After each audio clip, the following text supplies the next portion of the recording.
Good evening, good folks, and welcome to the City of Muskegon City Commission General Session meeting for this Tuesday, October 24th, 2023. Before we get into our order of business, I just want to remind folks that we do have a couple of public comment periods, one of which is at the beginning of the meeting or towards the beginning of the meeting, and that's prior to any agenda items are discussed or voted on. So you have an opportunity to give input on anything that we are discussing tonight or voting on. And then there's another public comment period at the end of the meeting. That's on anything you wish to discuss. For both public comment periods, you'll have up to 3 minutes to provide remarks. We do ask that you complete a public comment form at the back of the room at that table. Please provide your name and home address. Note that I will not be sharing your home address publicly, nor will I be asking you to announce your home address, but that is for our records. Please maintain decorum in the audience. No outbursts. If you have something to share, please avail yourself of public comment to do so. There will also be a public hearing during this meeting. That will be another time that public comment will be welcomed, and they'll have 3 minutes to speak on that item for the public hearing. We also allow phone-in comments, so anyone at home watching this, whether that's on Comcast Channel 96, Facebook, or YouTube, you'll have an opportunity to give public comment as well. Look for the phone number that is scrolling across the screen. Phone in, and you will also have 3 minutes to provide public comment, whether at the beginning, the end, or during one of the public hearings. So, before we get into the order of business, we are going to start with prayer, followed by the Pledge of Allegiance. We're going to be led in prayer by Pastor Dwayne Riley of Crestwood United Methodist Church. If you wish to join us in prayer and or the Pledge of Allegiance, I ask that you stand if you're so able to do so now. Thank you. Welcome, Pastor. Good evening. Good evening, everyone. Good evening. As we prepare to pray, thank God for this opportunity to give you thanks today. We come to thank you for it. Now, God, as we prepare for this meeting, I ask that you will allow your presence to be here. I ask that you would direct this meeting with your peace. I pray that you allow each council member the ability to express his or her opinion, and that you allow them to have the ability to agree with one another for the city and for the good of this city. I thank you for all the city officials, all the leaders of this great state. We thank you. Amen. I pledge allegiance to the flag of the United States of America and to the republic for which it stands, one nation, under God, indivisible, with liberty and justice for all. Thank you, Pastor.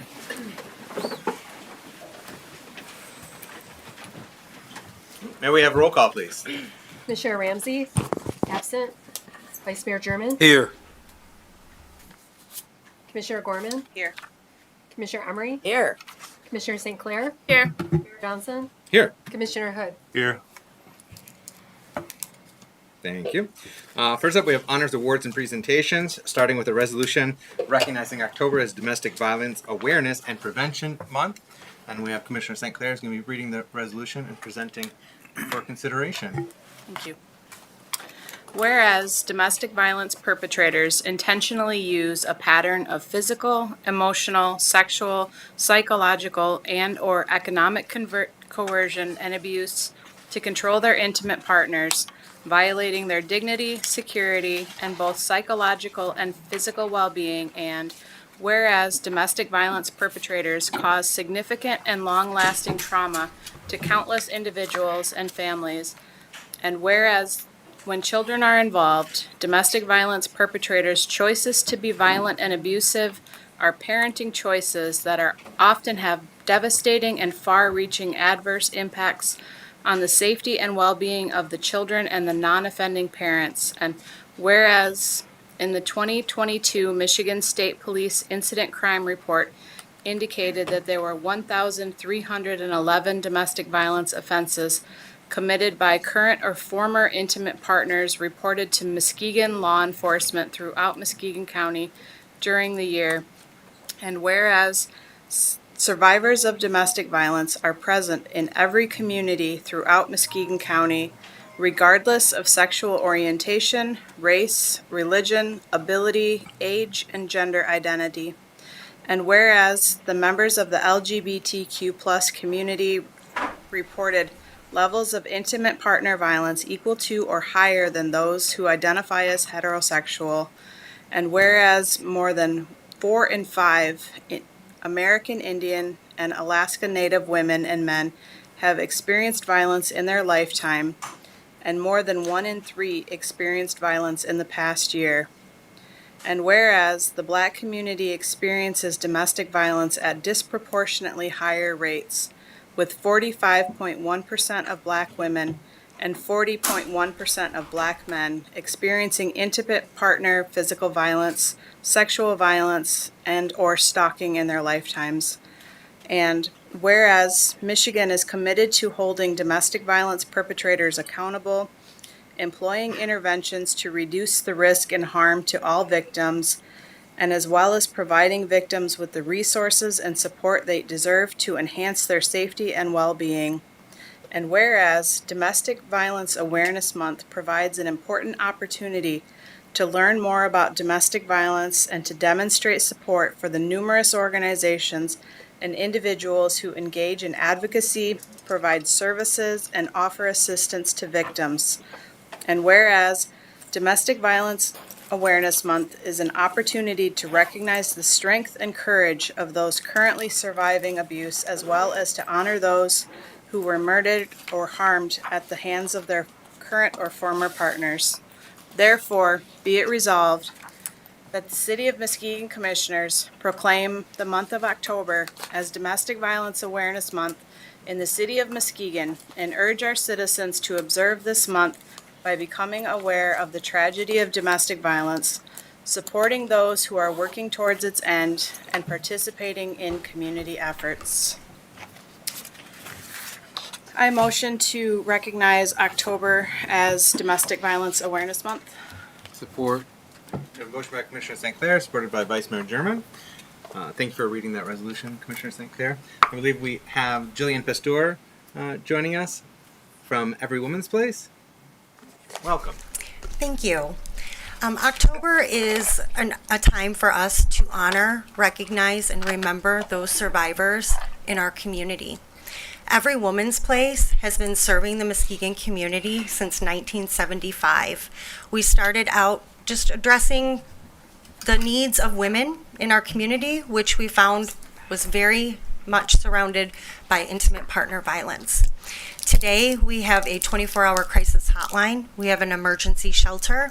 We have walk-in services, and I can tell you that the need is still very great. Today, we had 6 new individuals walk in our doors without an appointment, just needing help. And so we ask that you recognize October as Domestic Violence Awareness Month and encourage individuals to learn more about how to prevent domestic violence. Thank you so much. We appreciate you joining this evening and more, but we appreciate all that you and your team do for the benefit of our community. Commissioners, do you have anything to share or ask before we vote on this resolution? Vice Mayor German. Yeah, thank you, Mayor Johnson. Thank you for your comments and what you do for the community and all of you to bring this awareness to the city of Muskegon and the community of Muskegon.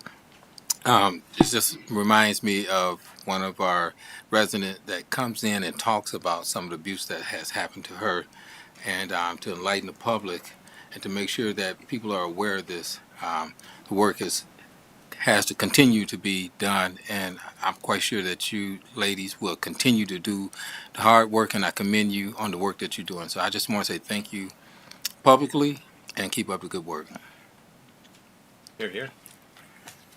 Commissioner St. Clair. Thank you. My very first job in the human services field was as a third shift crisis aide. So I have a place in my heart for the agency and the work that you do. So thank you. Thank you, Commissioner St. Clair. All right. Roll call, please. Vice Mayor German, Yes. Commissioner Gorman, Yes. Commissioner Emery, Yes. Commissioner St. Clair, Yes. Mayor Johnson, Yes. Commissioner Hood. Yes. Motion passes. Thank you.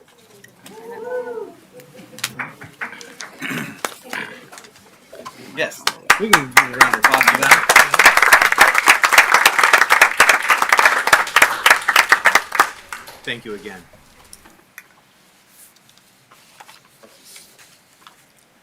All right, commissioners. Oh, nope, we're doing public comment. Certainly don't want to jump over that. I haven't received any forms, though, for public comment. Has anyone submitted a public comment form or would like to submit a public comment form to speak on an agenda item?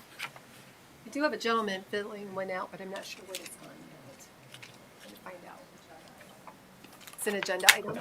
It's not agenda item, so we're good. All right, folks at home, you can call 231-724-6721 if you wish to give public comment on an agenda item.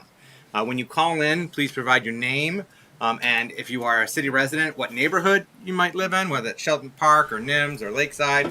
And if you're not a city resident, please just share, what municipality you're in. If you're in the Muskegon Township or City of North Shores or Roosevelt Park, we'd welcome that context. And then just what agenda item that you're wishing to speak on, and then you'll have 3 minutes to give your comment. So if anyone is at home wanting to speak on an agenda item, now is the time to phone in. And last call from the audience, if anyone wishes to speak on an agenda item. No. All right, again, that phone number is 231-724-6721.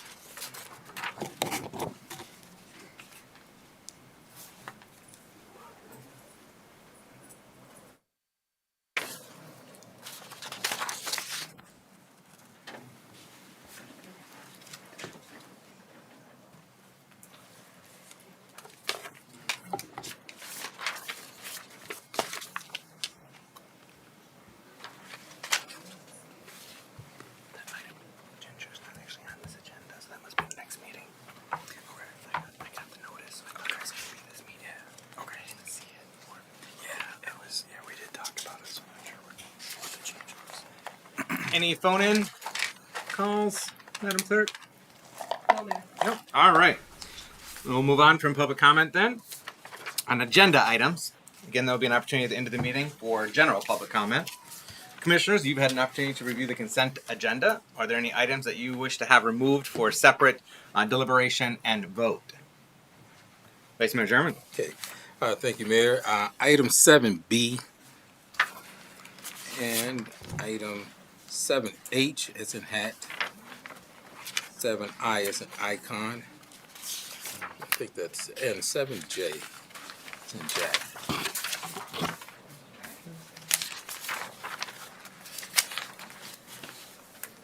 Commissioner St. Clair. Item 7D.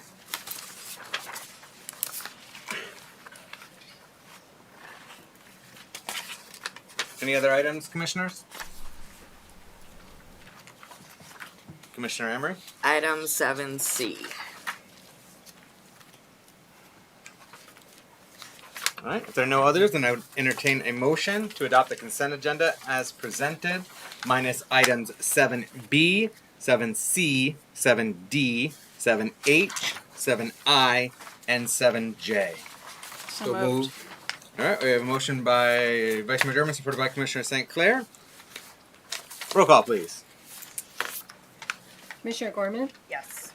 Commissioner Emery? Yes. Commissioner St. Clair? Yes. Mayor Johnson? Yes. Commissioner Hood? Yes. Vice Mayor German? Yes. Motion passes. Thank you. First up, item 7B, storage arena network device. Vice Mayor German. Yes, thank you, Mayor. Move to approve the purchase of the storage area network appliances from Dell Technologies. Support. We have a motion by Vice Mayor German, supported by Commissioner St. Clair. And welcome, Mr. Jason Bowes, IT Director. Evening, Mayor and Commissioners. Vice Mayor German. Yes, thank you, Mayor. Yeah, Mr. Bowles, thank you for joining us today and just enlighten us on what it is when we talk, what it is we are talking about when we talk about a storage area network, and just kind of explain the details and what it all it consists of. Sure. So this is a device full of hard drives, high-speed hard drives that contain our virtual server files.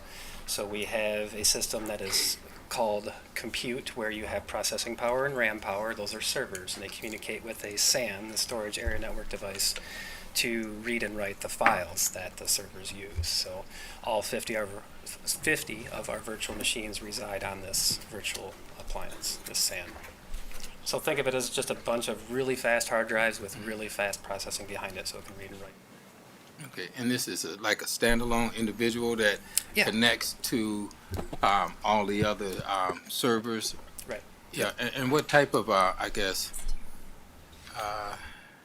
infrastructure? We're talking like fiber optic.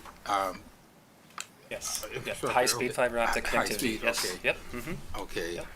All right. This unit can communicate 10 gigs, 25 gig per second, I believe even 100 gig per second. Did you say 128 gigs per 100 second? gig per second. That's rates. fast. Yep, very fast. Yep. Okay. Oh. And what? I didn't see a price on here. The Dell unit we're looking at is 62,600 total, and we're going to pay for it over 5 years with a 5-year lease with dollar buyout plan. So it looks like that comes to, according to the cover Well, sheet, what is it? $12,520 per year. Yep, and that's why we brought that in front of you today because of the Right. total price. And Even though we're warranties only going to get hit for the 12,520 Okay. each year. Additional context, it looks like there was another bid, Pure Storage, that was considerably higher, almost 50%, Yes, or more than yes. 50% higher, at $98,877 for the 5-year period. So Okay. And the services and guarantee warranty. Oh, certainly. Yep, that's protected for that entire 5-year period, and then we can choose to extend that, which we will, as long as it's in our production. Sounds good. Yep. Thank you, Vice Mayor. Yep. Thank you. Thank you. Anything else? Commissioner Emery? Did I hear you say it's virtual? So this, Well, the device itself is a physical piece, Okay. but the virtual servers are running on it. okay, is that physical piece kept here or elsewhere? Well, the physical piece will be in the basement here. Yep, and that is what Okay. we're going for right here. with this And agenda. it is safe, right? Yeah, locked up. Oh, Yes. good. No, I mean not physically, but also, Yep.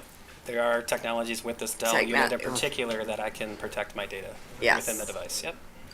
thank you. Thank you, Commissioner Emery. Any other questions or comments on this item? No? All right. Thank you, Director Bose. Thank you. Roll call, please. Commissioner Emery? Yes, Commissioner St. Clair? Yes. Mayor Johnson? Yes. Commissioner Hood? Yes. Commissioner Ramsey? Absent. Vice Mayor German? Yes. Commissioner Gorman? Yes. Motion passes. Thank you. Next item, 7C, water treatment chemical bids for our water filtration plant. Commissioner Emery. I move to approve the water treatment chemical contracts with Univar and USALCO. Support. We have a motion by Commissioner Emery, supported by Vice Mayor German. Welcome, DPW Director Vanderhyde. Thank you, Mayor. Good evening, Mayor and Commissioners. This is an item to make the annual purchases of 2 chemicals that we use at the water filtration plant, alum and fluoride. Those chemicals are used in the process of water treatment. Fluoride you may be familiar with as the chemical we add for tooth to prevent tooth decay. And also alum is a chemical that we use to bind solids together so that they're easier to remove from the water. Our filtration plant is part of a informal collaborative with the Grand Rapids water treatment plant and several other treatment plants in the area, including Holland, Grand Haven, and others. And it is very typical for Grand Rapids to take the lead on soliciting these bids, and for all of the filtration plants in the area to what we call piggyback on those purchases or those contracts. And that's what you see here is a proposal to use the Grand Rapids bidding process to purchase fluoride for 1 year, alum for 1 year, with the possibility of 2 additional years. Thank you. Thank you, Director Vanderhyde. Commissioner Emery. Yeah, I just want to, we've always used these chemicals in our water. Treatment processes change over time, but for many, many years we have used these chemicals, yes. And they are not harmful to our residents. They are not. Or our nearby residents who also use our water. Correct. Okay, thank you. Thank you, Commissioner Emery. Vice Mayor German, do you have anything to ask or add as a supporter of the motion? Maybe just what level of fluoride are we allowing into our waters? So I'm not familiar with the exact, parts per million or whatever the technical number is off the top of my head. I can get that information for you if you'd like it. It's also in our water quality report that's available on the city's website. You or any resident can go and take a look at that at any time. It has lots of information about what chemicals are in our water, how much of them, what they do, things like that. Fluoride, we use the lowest possible dose that is recommended for the prevention of tooth decay. So we certainly don't add any more than is necessary. And that's recommended, through the U.S. government or? So I imagine it's probably recommended by the American Dental Association, but I know that the AWWA, the American Water Works Association, which is the sort of governing association for water treatment and water distribution, also recommends including the chemical. All right, thank you. Thank you, Vice Mayor German. Yeah, thank you. Yeah, and my recollection is the city of Muskegon was one of the first municipalities many decades ago to start including fluoride in the water treatment and distribution service. And for anyone watching at home as well, Director Vanderheide is not our direct water filtration plant manager, so he does not necessarily have the nitty-gritty and particulars of that. He is speaking on behalf of the water filtration plant, which is part of his division of Public Works. Any other questions or comments, commissioners? No? All right. Thank you, Director Vanderheide. Roll call, please. Commissioner St. Clair, Yes. Mayor Johnson, Yes. Commissioner Hood, Yes. Vice Mayor German, Yes. Commissioner Gorman, Yes. Commissioner Emery. Yes. Motion passes. Thank you. Next up, item 7D, Conversion Assistance Amendment. Commissioner St. Clair. I move approval of staff entering into an amended agreement with Ramboll for assistance in resolving the conversion of the Lakeshore Trail and Hartshorn properties. Support. We have a motion by Commissioner St. Clair, supported by Commissioner Hood. Thank Commissioner you. St. Clair. Director Vanderheide, can you talk a little bit about what this means? Sure. So you may recall, commissioners, that about this time last year, we came to you in relation to the Adelaide Point development and the Hartshorn Village development, both of which either proposed or had perhaps already impacted the Lakeshore Trail. Because the Lakeshore Trail was built with, in one case, state and in another case, federal Park Service dollars, there are standard processes we have to follow if we change the use of the property that the trail was on.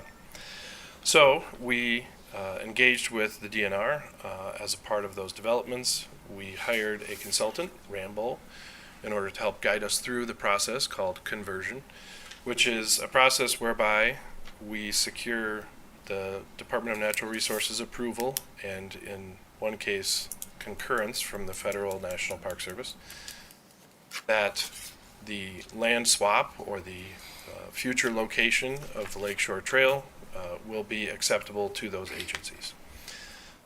We went through the preliminary parts of those processes with Ramboll, and we engaged with DNR and the NPS, and they have given us preliminary approval on a proposed conversion or land swap, which is to take the portion of the Lakeshore Trail that used to go through the Adelaide Point property, move it to the newly acquired property that was previously owned by CSX Railroad, that the city now owns, on that same development, or within that same development, to encumber also the entirety of the CSX property, and to add 600 feet within that CSX property at the west end of the currently separated Lakeshore Trail.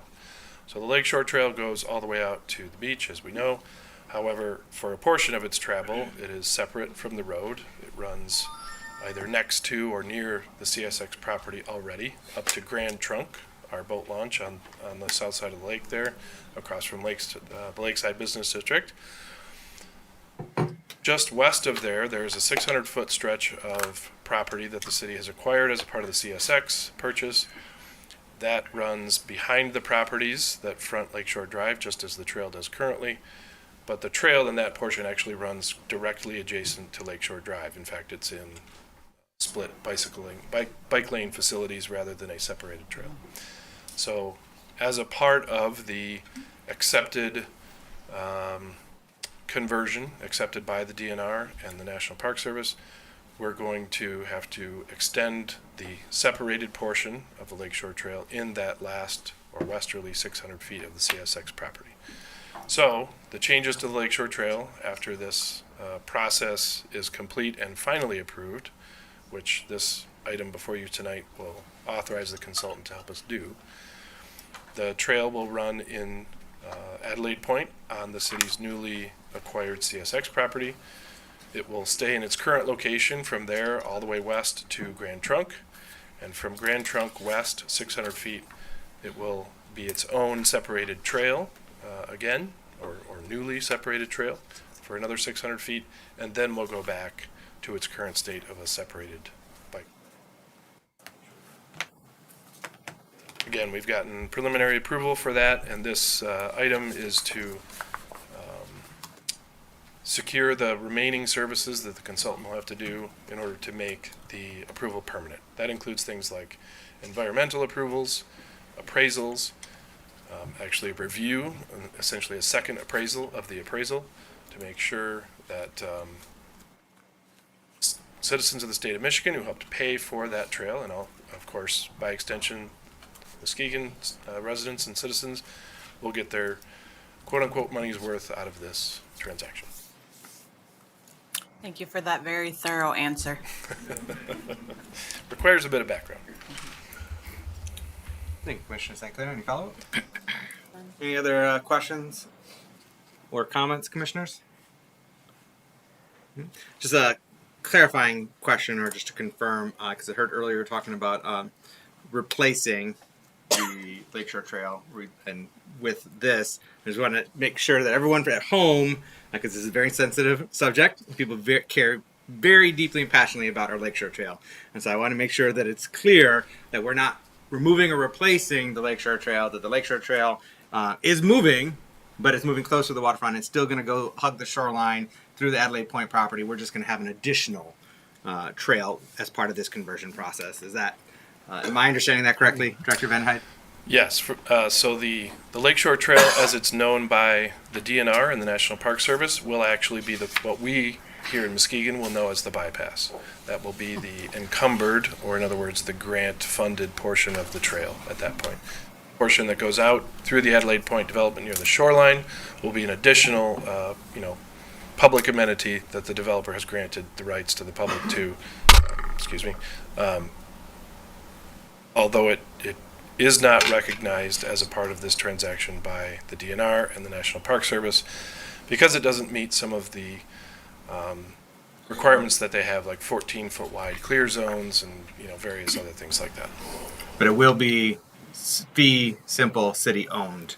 The Lakeshore Trail that, well, what we commonly refer to as Lakeshore Trail that goes through Adelaide Point, it will still be a city owned trail that's not subject to Adelaide Point or any future owner of the adjoining property to say yay or nay whether or not that will exist. That is a city owned public trail that will continue to go through that property.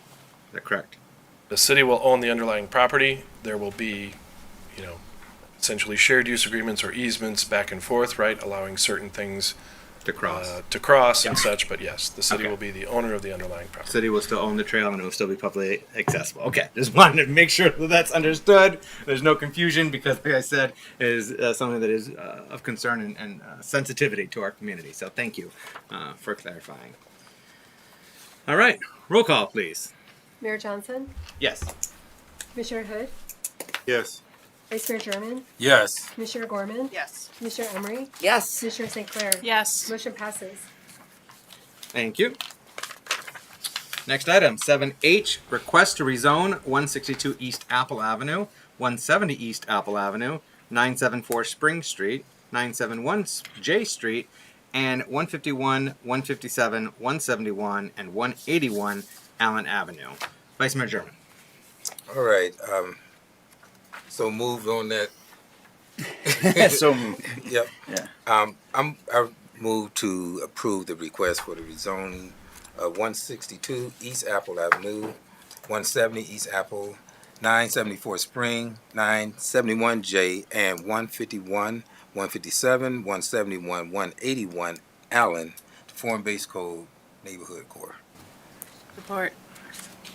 We have a motion by Vice Mayor German, supported by Commissioner St. Clair. Welcome, Planning Director Mike Franzik. This was before us at our last. No, this is not a second reading. This one came to us just from the Planning Commission. Correct. Recently. Yes. I know we've been rezoning and approving several different ones. So this one's a first read that come to us from the Planning Commission. Could you just report out on this for us, and then Vice Mayor German will go to you with any questions or comments that you have. Sure. Yeah, this went to the Planning Commission earlier this month. It was recommended in favor by a 7-0 vote. This is in anticipation of another LIHTC project, so that's the Low Income Housing Tax Credit Development through MISHDA. If you think of those, think of like 1021 Jefferson or the Berkshire. This one would be a little bit more like Berkshire because it would be a senior living, and I believe it's slated to be 53 units at this location.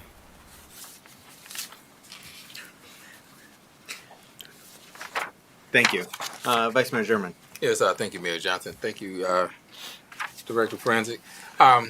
When we talk about foreign-based code and zoning this area for foreign-based, and just to enlighten the public that we're just talking about these residential addresses that we're looking at, not the whole area in that vicinity, correct? Correct. The other initiative we had was making the residentially zoned single-family properties to form-based code urban residential. That's not what this is. This is just pertaining to these several lots that are mentioned around J and Apple Street in Allen, and this would be to the neighborhood core context area, which allows up to 5-story buildings and would allow for different building types that are similar to the ones that we see with these apartment type buildings. Okay. And you mentioned the LIHTC tax credits, so targeted towards affordable low income. Yeah, usually they target between 30% and 120% area median income. Okay. And now, as far as like infrastructure, when the streets, are we looking to pave those streets and repair those roads in that area as well with this proposal? Possibly. We don't even have the site plan yet. The first step would be to pass this zoning so that they know that they can provide this type of housing. Then they're going to come to us with the site plan. And at that point, we'll take a look at any type of infrastructure improvements we need to make. Yeah, okay. Yeah, I just wanted to assure the public, and particularly because this is in my ward, one of the major concerns that they were concerned about is that we're just rezoning that whole area to foreign-based code, and you stated that this is not the case here, so I just wanted to make sure that the public understands that. Correct. It's for these 8 or so addresses. All right, thank you. Vice Mayor German. Any other questions or comments on this item before we go to roll call? No? All right. Roll call, please. Commissioner Hood, Yes. Vice Mayor German, Yes. Commissioner Gorman, Yes. Commissioner Emery, Yes. Commissioner St. Clair, Yes. Mayor Johnson. Yes. Motion passes. Thank you. And item 7I, request to rezone 550 West Grand Avenue. Vice Mayor German. Yes, thank you again, Mayor. I move to approve the request to rezone the property at 555 West Grand Avenue to form-based code neighborhood core. Support. All right, we have a motion by Vice Mayor German, supported by Commissioner St. Clair. If you could, Mr. Franzik, you just briefly update us on this one as well. Sure. This is for another LIHTC request. This one would be a 52-unit workforce development housing. So it's not a senior housing, but again, targeting that 30 to 120% area median income. To my knowledge, there's no request to add any additions to the building. This would just be using the building as it stands into 52 units. And if you could lighten the public which building we're talking about. The former Nelson School. Okay. Yeah. Now, with additional space, because we have the property, the football field, soccer field, We're just talking about the building. So are we looking to expand on this project and utilize any of that open space on this property? They have not shared any plans for that. The request does include the whole parcel, which would include the football field. I believe that they intend on keeping the fields there for the community. Also, there's a lot of development restrictions around those fields because Bidler Creek, to my knowledge, runs underneath the ground there. So we'd be hard pressed to develop much on the surrounding lot. I guess my last question would be, Director Franzik, if that was the case, that they decided to expand, would this have to come back in front of the commission for approval? Potentially. If it met everything in the form-based code, no, it would not. However, like I said, the whole parcel would be rezoned that. So if they did find a way to build anything on that parcel, there's a potential for other types of buildings to line that parcel, whether it's duplexes or triplexes, things like that. Anything that would be allowed in that zoning district. But again, a lot of development limitations on that parcel. Okay. All right, thank you. And that kind of concerns me. I guess this would be a question for legal counsel. If something comes up to the point where they choose to expand and due to concerns, is it something that we could put in, I guess, the agreement to have this come back in front of the commission? Or is it? No, I mean, we're talking about zoning the property. Yep. That's our means of restricting what's there, but we don't own it. Yeah. It's privately owned now. It will be privately owned after tonight. Yeah. So, okay. Thank you. Okay, thank you. Okay. Thank you, Vice Mayor German. We do have a representative with General Capital here that may wish to speak on this project. At the Planning Commission meeting, we did hear that there was the expectation, perhaps you can update us and inform us, that there was an expectation that soccer field would remain there and usable by Muskegon Public Schools, and that there was an expectation of the playground remaining for the community's use as well. So would you care to come to the mic and welcome this evening? Sure. Welcome back. Introduce yourself and your organization. Sure. My name's Josh Hafron. I'm with the General Capital Group. We're out of Milwaukee. I live in the Chicago area. We're in the midst of negotiating the contract with the school board right now, and the plans call for the school board or the school district to keep the soccer field as well as the playground, as well as a sliver of land on Glade Street. So our development project will basically be just the immediate area around the school and the parking lot, and we have no plans to develop additional units outside of the 52 that we're putting into the school. And frankly, I don't think there's probably room or would meet form-based code to put additional townhouses or whatever you might envision there. Thank you for that explanation. Any other questions for Mr. Heffron while we have him? No? All right. I just want to say thank you for your continued investment in Muskegon. This is you've already done a number of projects here in Muskegon. You were an important part of Muskegon's revitalization, downtown revitalization with Berkshire and then 1021 Jefferson, providing more housing options for our community, affordable housing options for our community. So I just want to express our gratitude for your investments and choosing to continue to grow with Muskegon, not only with this project here, with the redevelopment of Nelson Elementary, but at the item that we just voted on prior to this. It's important that not only that workforce and family housing, but that senior housing as well. So it's much appreciated, and I'm particularly heartfelt appreciation that you're taking on Nelson Elementary and redeveloping that school. It has such historic value and architectural significance as well. And so I'm really grateful that we have someone that is looking to redevelop it and make sure that it's still an important and useful part of our community. And also like that you're going to leave the soccer field and playground for our community and our school district to use as well. Yeah, no, thank you for those kind words, and we're excited about both of these projects. Thank you. Any other questions or comments, commissioners? All right, roll call, please. Vice Mayor German, Yes. Commissioner Gorman, Yes. Commissioner Emery, Yes. Commissioner St. Clair, Yes. Mayor Johnson, Yes. Commissioner Hood. Yes. Motion passes. Fingers crossed and wish you best of luck because we know that this is a competitive process to get those low-income housing tax credits. So, rooting for you. Next up, item 7J. Wait, is this the right one?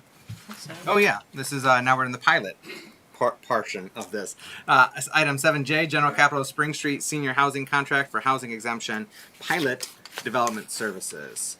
Vice Mayor German. Okay, thank you, Mayor. Move to approve the contract for the housing exemption with Spring Street Limited Dividend Housing Association Limited Partnership and authorize the mayor and clerk to sign. Support. We have a motion by Vice Mayor German, supported by Commissioner Emery. And we have anyone in the Development Services team reporting out on this item?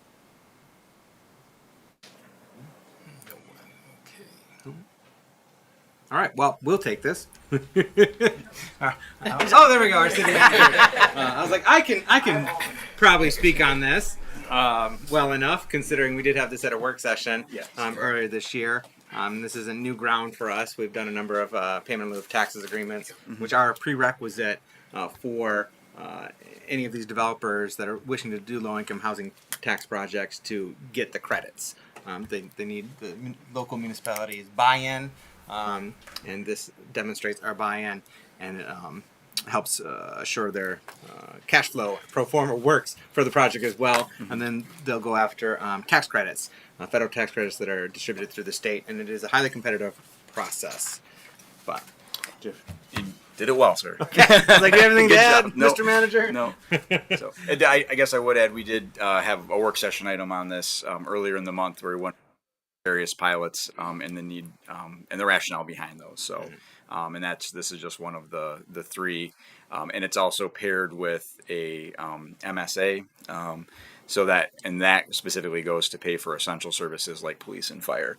So the pilot agreement, we share the tax breakdown with all the taxing jurisdictions, like we would with regular property taxes.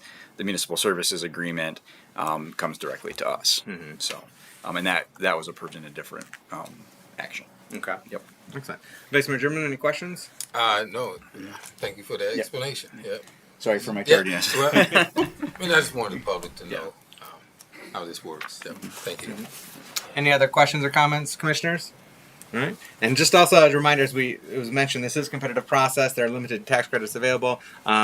To help advance affordable housing in our community, it would be welcomed and encouraged for our local residents, if affordable housing is important to you, to advocate to our state representatives, state representative, state senator, governor, on down, that we want to support these type of housing developments in our community and advocate on behalf of them with the hope that as many, if not all, of these several LIHTC developments that are in progress get the tax credit so they can be built, and we can see over 400 new housing units come online, affordable housing units come online in our community. And also, please lobby and encourage and advocate our federal elected officials to make more resources available for affordable housing in communities like ours.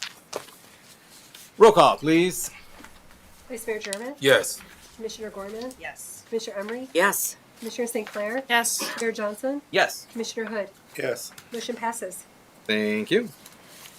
I think that's it from the consent agenda. I didn't miss anything, Commissioners, right? No outstanding items that you wanted? I think I got them all. All right.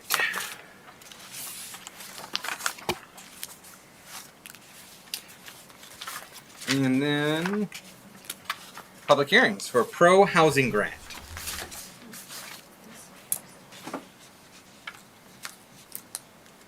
Welcome.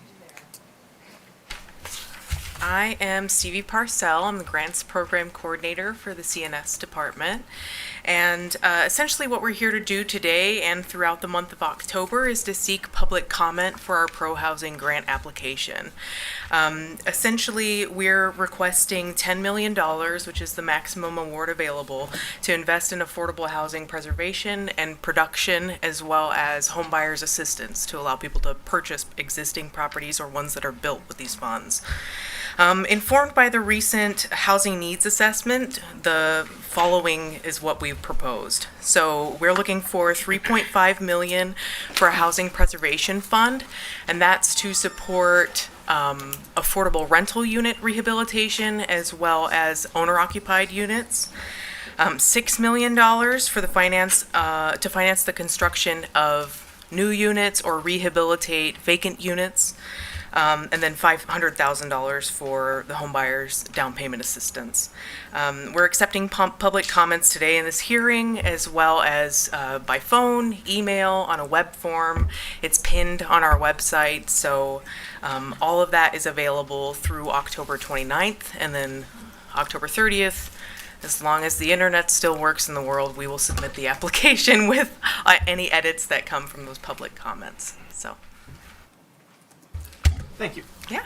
Commissioners, do you have any questions for staff right now or comments before we go to the public? All right. Thank you. You're And welcome. really appreciate the work that you and your team are doing in CNS to advance this type of initiative. It's so incredibly important. Hopefully we can get the full amount to bring that $10 million to our community for restoration, preservation, and production of new housing. This is a public hearing, so if there's anyone in the audience that wishes to speak on this grant application and our efforts to secure these resources, now is your time on this particular item. You have up to 3 minutes if there's anyone in the audience that wishes to speak on this particular item. You want to speak on this item, sir, or do you have a different item? I think I've got your form here. That's a different item, yeah. Yes, sir. Please come to the podium and introduce yourself and which neighborhood in which you reside. And you have up to 3 minutes to give remarks. Good evening. I'm Kwame James. I am from the Lakeside neighborhood. And it's gone. I was noting on the detail of this this action, a point that I think is worth highlighting because it speaks to how our municipal services are really well aligned with the needs of our community. That $10 million that's being requested here, as I understand it, is for use by people who make less than the area median income. Is it 80%? Less than 80% of area median income? So it really is important, I think, to understand and acknowledge that this isn't just a grant for people who already have plenty of money to get more money and do, this is not for developers per se, This is money that's designed to be utilized by our community, and it's really beautiful to see, along with these other zoning requests that have just been approved. There is tremendous work being done in City Hall to help our community, pick itself up by its bootstraps, as it were. It does require that those of us in the community, that the citizens really research and understand what they can do with these resources that are being brought to bear. There's a certain responsibility on our part as a community to learn how to take advantage of these opportunities. But it's beautiful that that we're having these opportunities coordinated and presented to us by our city. And I just want to offer my gratitude and appreciation for the work you all are doing. Thank you. Thank you, Mr. James. Anyone else in the audience? Yes, sir. Can you please introduce yourself and the neighborhood in which you reside? Hello, my name is Jake Kilgo. I live in the Steel neighborhood. For the Pro Housing Grant, one thing that I think that needs to be in the proposal and is super important to the grant, probably just as much as the $500,000 for down payment assistance, is education for the public. We have certain resources here in the city of Muskegon that can provide that education, and we have, I myself am in real estate, so I know of some resources and opportunities that the city can reach out to or that we can use for new education, because whether someone's buying a $1 million Parkland Properties house or they need every single penny and dime that they can get to buy their first house with the down payment assistance from the city of Muskegon or MISTA, there are a lot of people in our community that don't know how to go about getting the proper education and resources to purchase properties. So whether that's a family looking to upsize or downsize, or someone looking, they make good income, they have bad credit, where do I start? The financial resources that include not just credit, but how people and families can make a real true budget that works for them in this current economy that we're in. People will talk about, we don't have people that can afford homes. We have people here in Muskegon that make great incomes, but they don't have the proper budget to budget their money, and they don't have the means, or they don't know how to fix their credit to get pre-approved and qualified to purchase some of these homes that we're trying to introduce to the public. So I really, really encourage the Pro Housing Grant to consider putting a really big, juicy chunk of education into the proposal. Thank you. Thank you. Appreciate you joining us and sharing that input, Mr. Kilgo. Is there anyone else in the audience that wishes to give comment as part of this public hearing? And we're going to go to the phones as well. So if you wish to give public comment on this housing grant, this Pro Housing Grant, now would be the time. Phone number is 231-724-6721. If you wish to give comment on this particular grant application as part of our public hearing and input gathering. Also, you'll have opportunity to give input online through October 29th. Are you ready? Oh, we got someone? We do. Yes. Ms. Moss? Hello? Hello? Oh, did she speak over there? Hi, Miss Moss.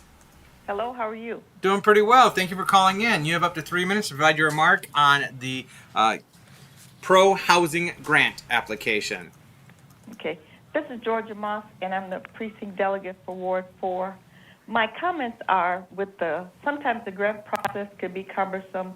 Will there be anyone that will maybe reach out to the neighborhood associations to help people fill out the paperwork? Because I know sometimes that can be overwhelming. I'm just looking for additional assistance, upon approval of the grant, that people can have access and get the proper paperwork in. That's my comment. Thank you. Thank you for calling in. Right now, this is our grant application to the feds to secure these resources. We have committed up to $2 million to leverage an attempt to secure an additional $10 million. If we do receive those resources, I'm sure staff will take your input into consideration as to how we present information and empower our residents to apply for those resources that we've secured. So thank you again, Ms. Moss, for calling in and sharing your input. Thank you. Take care. Be well. Anyone else on the phone line? Not currently, no. All right. Well, commissioners, I would entertain a motion to close the public hearing and record the comments provided. So moved. Support. All right, motion by Commissioner St. Clair, supported by Commissioner Emery. Roll call, please. Commissioner Gorman? Yes. Commissioner Emery? Yes. Commissioner St. Clair? Yes. Mayor Johnson? Yes. Commissioner Hood? Yes. Vice Mayor German? Yes. Motion passes. Thank you. Next up, new business, inclusive rebrand coming from our city manager's office and joining us with Deborah Santiago Sweet, our Community Engagement Manager. So that we may begin, Commissioners, may I have a motion? I move to authorize staff to approve a contract with Kindred Marketing in the amount of $50,000 for the completion of an inclusive rebranding for the city of Muskegon. Support. We have a motion by Commissioner St. Clair, supported by Commissioner Gorman. Welcome. Thank you. Good evening, everybody. I do have a little presentation, Derek, so I don't know if you can give me control of the screen. Maybe.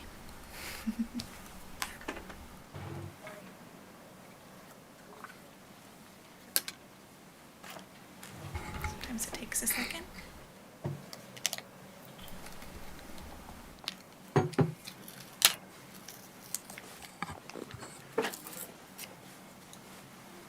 If not, you can just listen to me talk. Either way. All right, we'll just roll with it. So today I'm asking our staff. Oh, here we go, maybe. Yep, we're there we go. Woohoo, success. So, summary of what I'm asking for today. We're requesting authorization to approve a contract with Kindred Marketing, which is an agency here in Muskegon, in the amount of $50,000 for the completion of an inclusive rebranding for the city of Muskegon. Just so we're all in the same playing field here. When we're talking about a brand, we're talking about our way that we present our organization.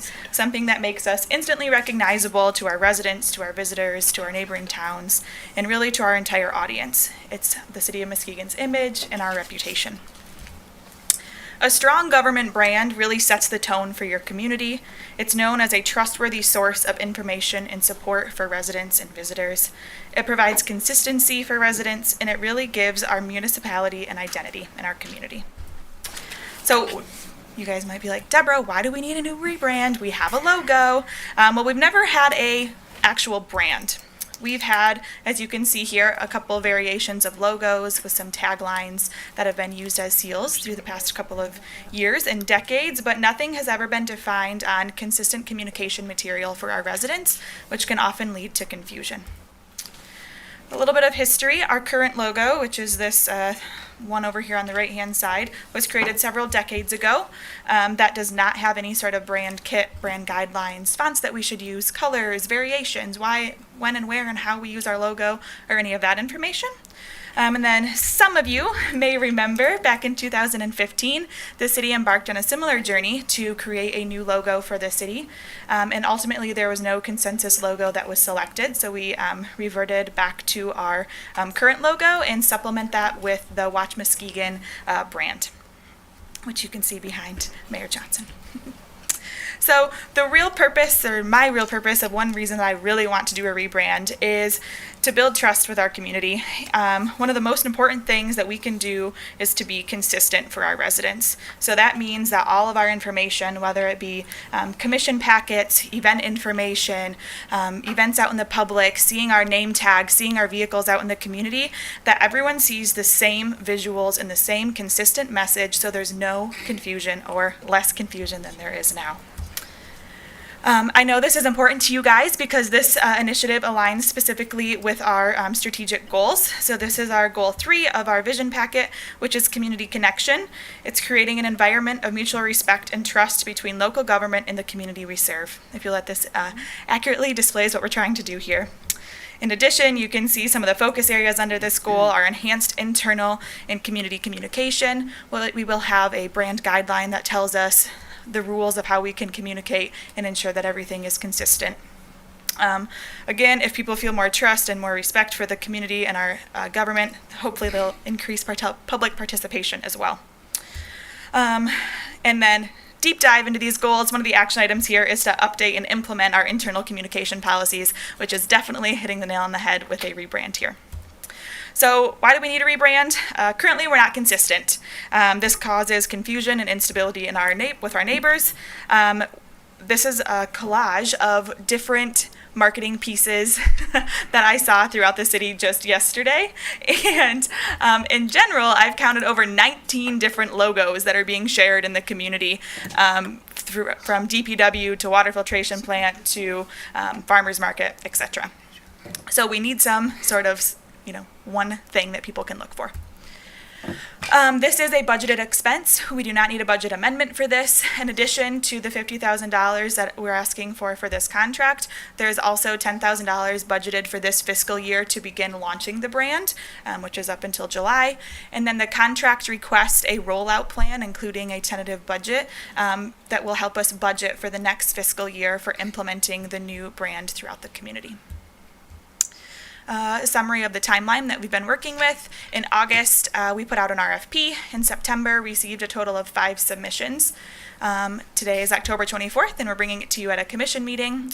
November, if we approve this today, we'll begin working and planning how we're going to move forward with the contractor. January and February, I anticipate public input. I would love to do that in December, but we all know that would not go over well. In spring, we plan to begin designing with all of that public input that we took in January and February, and then maybe spring, maybe summer, we'll bring it back to you guys as a staff recommendation for approval. I know this is very important to you, and it gets brought up, and it's quite literally my title to talk about community engagement. So within the RFP, there are 2 bullet points that ask the marketing contractors to outline what they would do for their community engagement. So the first one talks about incorporating community feedback and engagement in the rebranding process to ensure inclusivity. Engage with stakeholders will help will help identify those stakeholders in our community, and then also working alongside our engagement team in collaboration to ensure that we have enough public input and feedback throughout that process. Kindred themselves in their process included those 4 bullet points up there of their community engagement strategy within this budget. So they would host 3 forums or focus groups, 10 different phone interviews with stakeholders, online and print survey, and then they would report those findings. In collaboration with that, our own city engagement team, which is 3 of us, would be hosting our own engagement efforts that would mimic what Kindred is doing. So we would not be limited to those 3 engagement methods, but it would be much more boots on the ground, intentional, fun meetings with our residents to really get input on what that could look like. And then I wanted to reiterate that the final decision will come back to the City Commission when we have a proposed recommendation for the rebranding of the city. All right, questions? Thank you. Commissioner St. Clair, as the maker of the motion, do you have any questions to lead off or comments? Can you talk about some of your thoughts, because I know you have them, about how you would do community engagement explicitly? Like, give me the dirt. Give me the details. Yeah, I don't want to. I will. I imagine that we are going to specifically work with all of our neighborhood associations like we tried to on everything. I imagine that the 3 work groups or focus groups that Kindred will be doing will be larger, more open forum ones. But we'll be looking at partnering with existing organizations and really meeting people where they are. Some ideas that the engagement team had in the past couple of weeks is partnering with maybe the Big Red's art classes and going in and discussing with them their ideas of what's happening in the community, partnering with existing churches throughout our communities and other rec groups that are around. So we would take a little bit more personable approach with them and have 15 to 30-minute meetings, hopefully at pre-existing locations that are out there. In addition to that, we'll have this up on our Connect Muskegon page for several months in the survey that we would be asking people to complete would be on there. Thank you. Commissioner Gorman, as supporter of the motion, do you have anything to ask or add at this time? No, I'm excited to get this going and looking forward to seeing what happens. Thank you. Commissioners, any other questions or comments you wish to ask or share? At this time, Commissioner Emery. Yeah, I'm just excited to see that you're going to reach out to the community and ask our community and our residents for input. Thank you. Yes, our engagement team is very excited for this. We think it'll be a very fun process, and we're looking forward to connecting with people more. Mr. Manager. So I just want to thank Director Santiago Sweet and all the folks that have been working on this. This is something that, like she said, they've been excited about, and it's a very deliberative process that has been rolled out all the way from the RFP to this, as you can see from the timeline. I was the mayor and I were talking before the meeting, and I was commenting on how Deborah approaches the community engagement and how that is really something that she is passionate about and that she reminds us about constantly, in the good way, because that's her job, when we're thinking about how we're communicating. And so I think she's the right person to lead this, and I'm excited to see where it goes. So thank you for all your work on this. Absolutely. Thank you, Mr. Manager. And I would have to concur with that. The commission was very intentional in identifying community engagement as part of our goals, bolstering that community engagement, bolstering that communication to our community, and strengthening those relationships with our partners throughout the city. And I think you've done a phenomenal job in your not quite a year in this role, this position that we created with intentionality. But I think you've done a phenomenal job thus far, and I like your approach to this rebranding and being deliberative, being intentional, being on the ground, concerted communication, outreach, meeting people where they're at, so we can have that input gathering. So that this is a community-informed and driven process that will create a rebranding for our city, and one that can be consistent and one that we can be proud of. So I look forward to the process playing out. Thank you. Me too. Thank you. So this will be on Connect Muskegon, so people will be able to follow along and give feedback through that portal as well. Yeah, yep. You gave a great idea yesterday of having a form on there where we can have organizations that are interested in participating maybe apply directly on there, and we'll reach out to them. So you'll see that reflected soon. Excellent. Thank you so much. Thank you. Roll call, please. Commissioner Emery? Yes. Commissioner St. Clair? Yes. Mayor Johnson? Yes. Commissioner Hood? Yes. Vice Mayor German? Yes. Commissioner Gorman? Yes. Motion passes. Thank you. Next item, purchase option for Windward Point. That's me. We need a motion. Oh, yeah.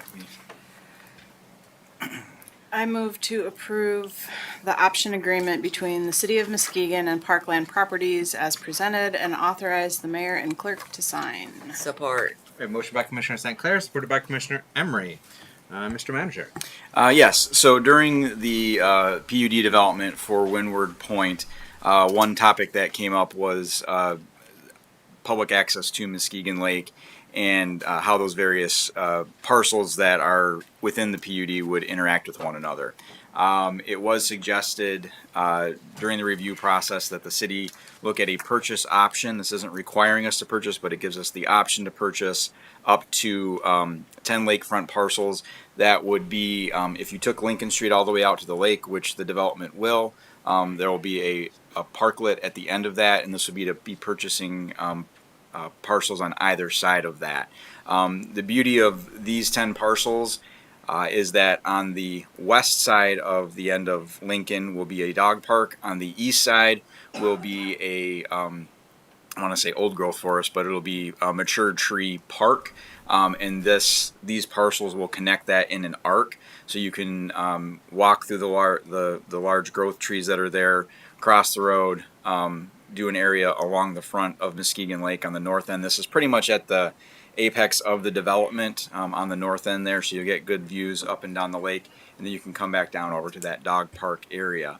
Additionally, the developer has agreed with this option that we could purchase these at a 15% discount or $148,750 per lot.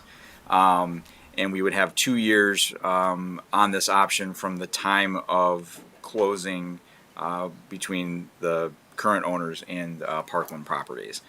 So staff does recommend this as an option. Again, this is an option. It is not a requirement. And we would look at whether it's going through grants or other means to try to get some additional dollars into this. As far as legal documents go, the options, it's very straightforward. Legal counsel has reviewed it, and there are no major concerns. So. Thank you, Mr. Manager. Commissioner St. Clair? Thank you. So just to reiterate, this is not us agreeing tonight to purchase this property. This is us agreeing to potentially purchase this property. Correct. This is laying out the terms in which the city could purchase these parcels. And as with any purchase of property that would come back to the commission, either each individual or if it was to be as a whole, that would be a separate action. This is simply approving the mechanism to do that. Thank you. Thank you, Commissioner St. Clair. Commissioner Emery? Yeah, I have a question for the developer. Does this Mr. Rooks, property? if you could come to the podium and announce yourself and your organization. John Rooks, Parkland Properties, 75 West Walton Street. Thank you. Does this include the northeast corner that goes around into the lagoon by the Grand Trunk Park? It does not. It's the portion that's directly across from the mature forest, which maybe would be easiest to show if we plugged in. We've got in the packet, Madam Clerk, if you go to the last page, 208, there's a rendering, or I guess if it's you've got the item up. Is that gonna be on that? So I would, if I had to guess, it would be about 2/3 to the east on the frontage.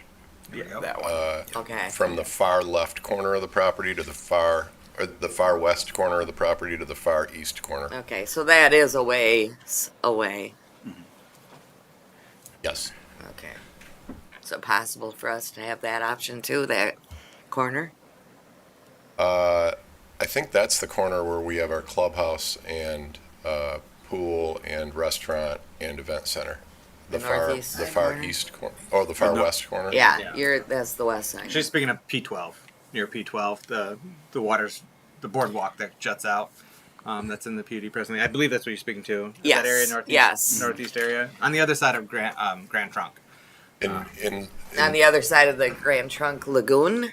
Yeah. On the northeast. So, if I may interject, I believe you, and you can confirm if this is still the case, previously you had expressed an openness to third parties, whether that's the city or Muskegon Lake Watershed Partnership or other interested parties, to potentially pursue grant opportunities or otherwise resource generation to purchase some of those lots on the other side of that Grand Trunk Lagoon and extending that Grand Trunk Park there. That's separate from this agreement here. But you had previously expressed an openness to that possibility. Yeah, there's always an openness for different acquisition options. It's this one was specifically negotiated though with numbers that cap the amount I could sell it to the city for, and it doesn't do anything but give you the option to buy it at a capped purchase price. Okay. So there's... That means we might could sell it for less, eh? No. Buy it for less. Well, I mean, that's the problem with option agreements is somebody that wants to buy for less can still make an offer to buy for less, but I'm only required to sell at the option price. Roger that. Thank you. Commissioner Emery, follow-up? So there is a potential for what our mayor said about that northeast corner.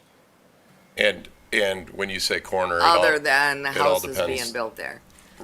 Right. There's different parks throughout this property. There's about 1,000 feet of frontage, and then this would turn it into more like 1,240 feet of frontage.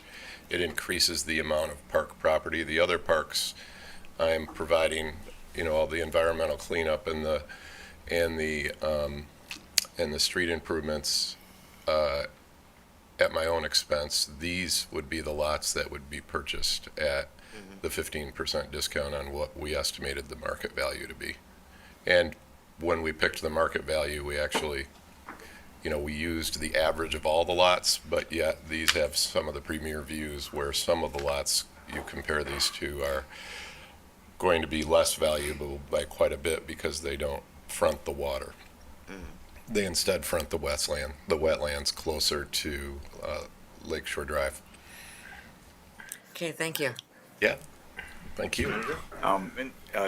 Mr. Rook, since you're up there, the phasing of the development, the area that Commissioner Emery's specifically talking about, whether it's along the area adjacent to Grand Trunk, that's in the last phase 3, or is that? It's in phase 2, and that was another driving force for choosing these lots because it's in phase 1, and phase 2 is a later phase that when you have later phases, they can sometimes be used for something even more exciting if you amended the PUD, which we don't know if we would or wouldn't, but phase one drove this plan partly because it's across from the P11 and P10. There's a fenced dog park, so it can be free range, unleashed dog use. And then there's the part that's P11, which would be a leashed dog park, but it's 3 acres, so it's large enough to have a lot of people in it, plus dogs on leashes. And then there's a corner of P11 that's a fenced-in playground near these lots that are shown in red on your plan.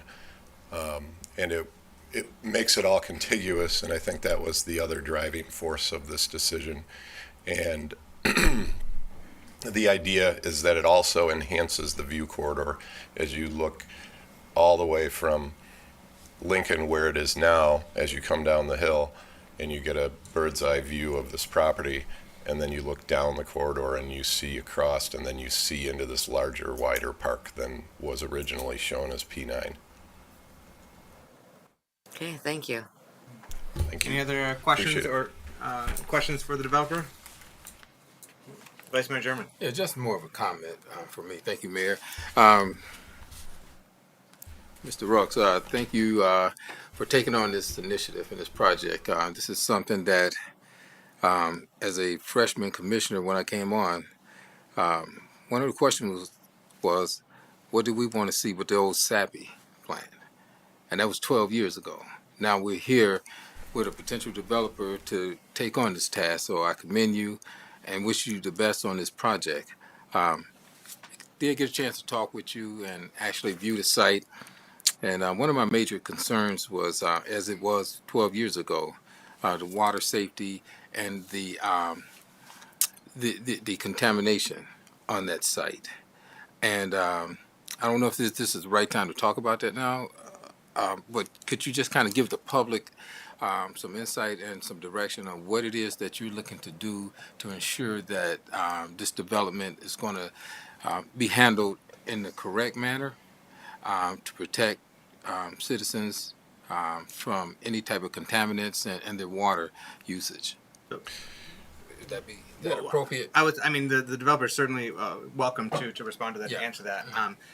I'll say that it's not germane to the issue and the motion at hand right now, which is a purchase option agreement. Just to give caveat and context to everyone at home too, there will be a plan unit development related to this entire site. That's going to be coming to the City Commission, expected to come to the City Commission on November 14th at our general session. And it's also going to be a Planning Commission hearing and review of the PUD on Monday, November 6th at 4 p.m. in this room. The City Commission meeting on November 14th, Tuesday, November 14th, will be in this room at 5:30 p.m. I think that's probably the better venue and time to raise that question and get that feedback. But if Mr. Rooks wishes to give any, answers right now, he's welcome to do so, but I do think that's probably the better time to ask those questions and get more thorough, particularly because you weren't expecting to answer such questions right now. But if you want to share anything off the top of your head, you are welcome to do so, sir. Maybe a compromise is a brief answer. So we're spending hundreds of thousands of dollars and started in July and doing that before we even purchased the property. But even before we were very far into the purchase process, we consulted with 3 different environmental firms, and each one of those environmental firms have provided us with a letter stating that they believe the property can be safely redeveloped and be a safe place for people to live. And once we do that, we also have to, or once we begin the process of safely redeveloping it, we have to get permits from Eagle, and we have to get permits from all the regulatory agency that give permits for redevelopment. And so the challenges are similar to what has been a challenge for other projects throughout the state of Michigan and also in the city of Muskegon. Challenges include things like PFAS and vapor, and in our case, some lime. So those types of challenges are not uncommon, and and Eagle knows how to deal with those, and environmental firms in Michigan know how to deal with those. We also will put a cap over the property to assist with the past contamination that happened at this property. But Terrace Point Landing is a similar project. So is Harbor 31, and there are other projects like this throughout the West Michigan area, up and down the coastline. Grand Landing down in Grand Haven, for example. So we're prepared to spend the money, and there's grant money available that's already been granted to this project, thanks to the former owners who put a lot of time into it. These problems that you're referring to regarding environmental issues are not new problems. They've been known for over 10 years, and we are doing even further research to make sure every part of the property has been fully tested. That's why we've been under contract for so many months. Great. Thank you. Thank you, Mr. Rooks, and thank you, Vice Mayor German. Commissioner Hood. Yeah, I just got a quick question. You said you put a cap. You'll put a cap over it. Could you explain that, please? A cap is basically clean material that is usually sand, and it's clean sand fill, and you put a cap over the property that's the specified depth of however many inches or feet the Eagle organizations require. And we did it at Terrace Point Landing, and they are doing it at Harbor 31, so it's not an uncommon solution to having some sort of toxins in the dirt. And just a quick follow-up to that. And that cap, the sand, that does what? It prevents any contaminants that are in the ground, that are on the surface right now, from blowing around and becoming airborne and getting into people's ingestion, and it prevents small children who might put dirt in their mouth from going on the property. That's why there's a fence around the property, and there has been for so many years, and that's probably why SAPI, along with other reasons, has had it fenced off for, it hasn't had any public access for over 100 years. Thank you, Mr. Rooks. Thank you, Commissioner Hood. Thank you, Vice Mayor German. Because I can tie it into this purchase option agreement, because we're going to be acquiring this property, or potentially acquiring this property, and we're going to want to know that this property will be safe for the public to use. And so before we were to execute this purchase option agreement, you would be doing the same environmental remediation for this property to ensure its safe use by the general public. Mr. Rooks. Yeah, we would expect that the city would want us to perform as much of what we could get done before we have you buy the property than as we plan to be doing this development. We want to be well underway by then. Mm-hmm. Okay. Thank you. Commissioner Emery, did I see your hand up? Yeah, this is quick. So this cap you speak of will be monitored and okayed, approved by Eagle. Yes. Before you do it, and while you're doing it, and after you've done it. Yeah, it's called a work plan, and we have to follow a work plan that gets delivered in advance of the work being done to the Eagle folks, and we don't make that ourselves. Our environmental firm does it, and we do that the way we see other developers do it, and the way we did it at Terrace Point Landing. Thank you. Thank you, Commissioner Emery. Any other questions or comments, commissioners? All right. I'll thank you for being here tonight. Thank you for working with the city on this. I do and the community on continuing to evolve your overall plans. Without getting into the general plans, I'll say that I like that this purchase option being brought forward for us to consider and vote on today. It does not obligate us to buy these lots. We have heard from the community, at least I've heard from the community myself, and I'm sure you all have as well, the importance of waterfront public access. And so this gives us that flexibility to expand that public access that you've already included in your PUD. And I think if we were to avail ourselves, there were some or all of these 10 units that would provide more substantial waterfront park there. And I like the tie-in and how that connects to the Woodland Park and Trail just to south of there, as well as the dog park area and that view shed coming down Lincoln. So I think it'd be a very nice arc of parks right there, and be attractive for our general community as well as any new residents in this development. And so that we could be, in order to acquire this property in the future, it could be using general funds, it could be using grant dollars, it could be seeking sponsorships. There are a number of different ways that we could pursue acquisition of this property. But ultimately, we'll be having that conversation with our community. If we don't get those grants, we don't get those sponsorships, do we want to spend general fund dollars on acquiring this parkland and expanding that? But altogether, I think between what you've already identified in yellow as publicly accessible park area in your plans, plus the possible 10 additional lots, we're looking at over 5 acres of parkland right on the waterfront and just off the waterfront as well. So It actually adds up to around 7.5 acres and increases the frontage on the lake to 1,164 feet of water frontage. It's significant, and I wouldn't have thought of it. It was a good idea. Your staff and mayor had come to us asking if this was a possibility, and other people had reached out, and it's in response to that and the public engagement that we heard. So we're happy to do it, but it's only an option for you if you're interested. Thank you. Thank you. All right, unless there's anything else, we're going to go to roll call. Roll call, please. Commissioner St. Clair? Yes. Mayor Johnson? Yes. Commissioner Hood? Yes. Vice Mayor German? Yes. Commissioner Gorman? Yes. Commissioner Emery? Yes. Motion passes. Thank you. All right. Commissioners, do you have any other business, or staff, any other business to address at this time? Vice Mayor German? Yes, thank you, Mayor. I just want to thank the candidates that came out last week. The Muskegon County Democratic Party Black Caucus put on a meet and greet event for all candidates. We've done this for several years now.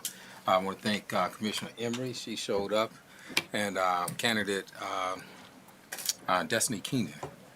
And we just reach out to the public to make people aware about the importance of voting, get them engaged to meet candidates. This is open to anyone who wants to participate. And this year we gave out a appreciation award. This is our second time that we've done this. And we gave the appreciation award to former mayor of the city of Muskegon, the first black female mayor, and that was Miss Blanche Smith, to show our appreciation for her dedication and service and what she continues to do. Also, Mr. Jerry Lottie, who is a former employee here, that was a former employee here at the city of Muskegon. I think he was over the affirmative action department. So we just want to continue to recognize and get the public engaged and take on these issues concerning issues in the community that affect people of color, black, and anyone. But this was founded by the Detroit Senator, Michigan former Senator David Holmes out of Detroit, and we just carried this caucus on over here to the city of Muskegon. So thank you all for coming out and participating, and I appreciate the support. Thank you, Vice Mayor German. Yeah, thank you. Commissioner St. Clair. Thank you. I don't see our Parks Director here tonight, and I'm wondering if there's anyone else that might be able to speak on the new Waves program. Does anybody want to take a whack at that? Kyle snuck out too soon. I know.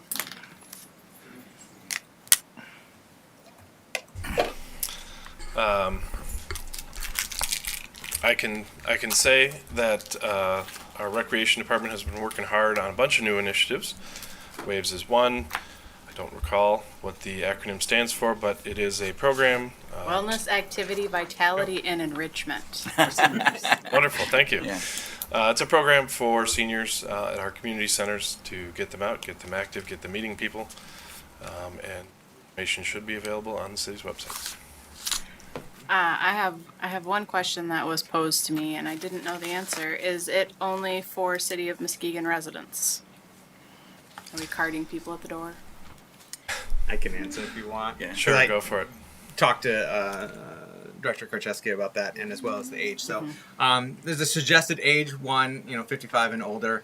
But if you bring in a friend that's younger, like you're likely not gonna be turned away. Like we're not carding, and it is city funds. It is general fund dollars, not county senior millage monies. It's at this time it's city general fund dollars, and so it is intended for city residents.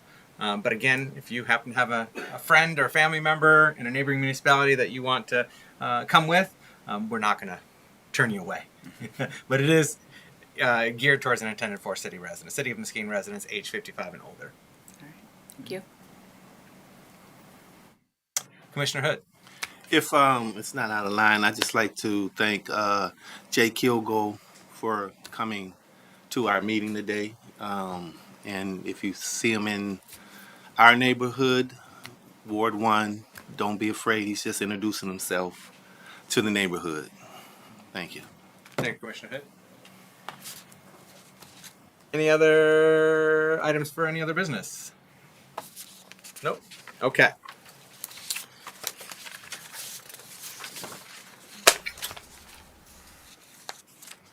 Now we have public comment on non-agenda items. A few different forms here, and if you wish to give comment by phone, they'll be coming up shortly. We do have a few people that wishes to give in-person comment. There's still time to submit public comment forms if you wish to give comment right now. Forms are at the back of the room. Please fill it out and submit that to our city clerk. First up, we have M.L. Jenkins joining us from the Nelson neighborhood.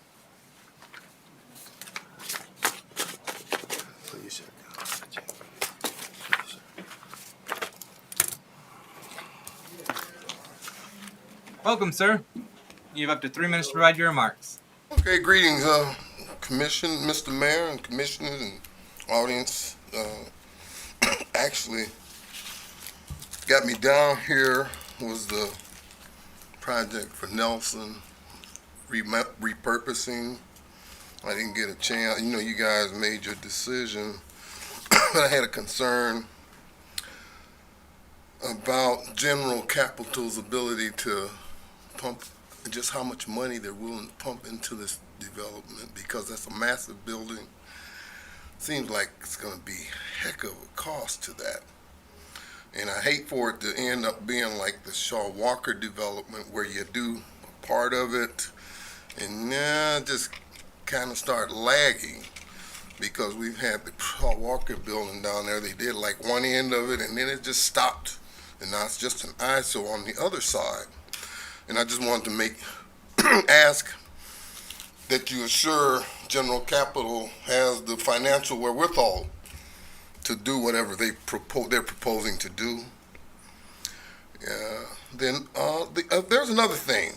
Last meeting you had, and I love my ward commissioner, but there was an accusation hurled here by one of his fellow commissioners, and I can't support bigotry of any kind, whether it be race or sex or religion.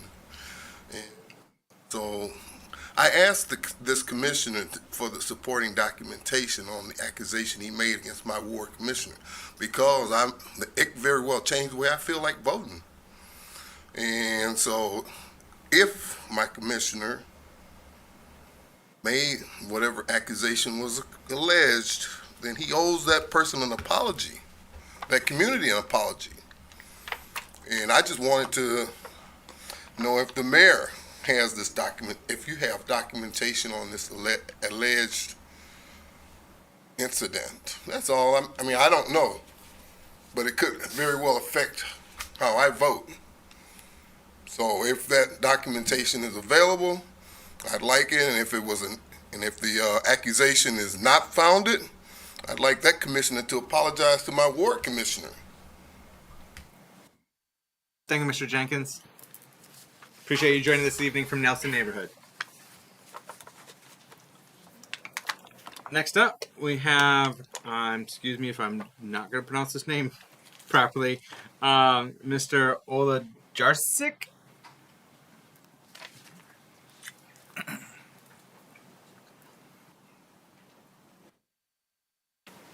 Joining us from the NIMS neighborhood.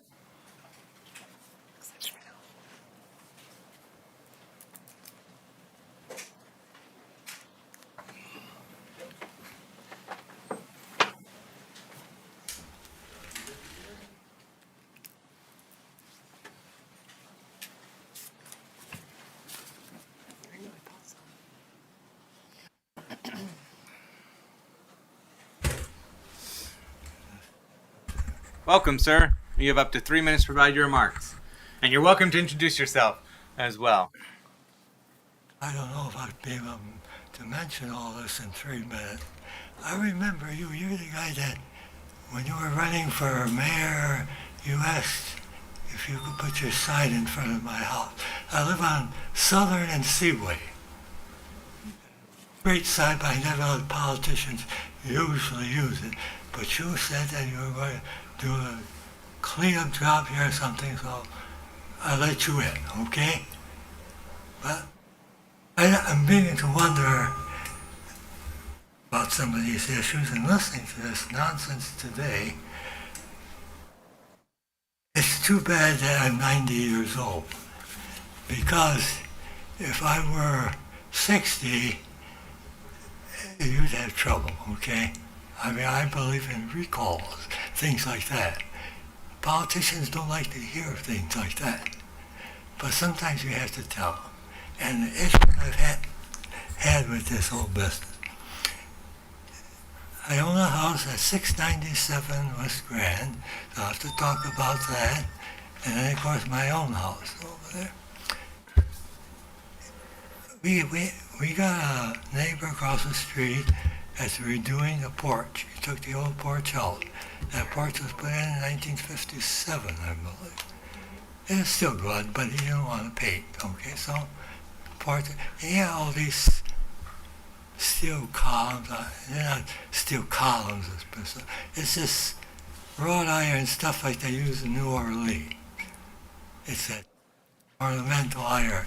And that's what they had for the posts and for the fence on that porch.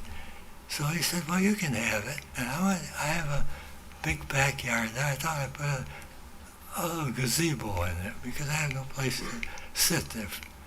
So, all right. He brought the stuff over there, laid it by my fence. Yesterday or the day, yesterday or the day before, someone came and swiped that whole pile. Now, I think that's outrageous that they think of that. And we're seniors yet. I mean, you pardon me because I have high blood pressure and I just got over my knee replacement here, so I'm not the best of moods to begin with, but whatever. Someone came and the police came, they wrote up their report. I told them about 697 grand. I don't know if that's on their report or not. It should be. But someone took all that. If I'm to replace that stuff today, new, I'm going to get a couple $1,000. I can't afford that. Even if you took it down to the scrap yard, I'm sure they get a couple $100 for all that steel.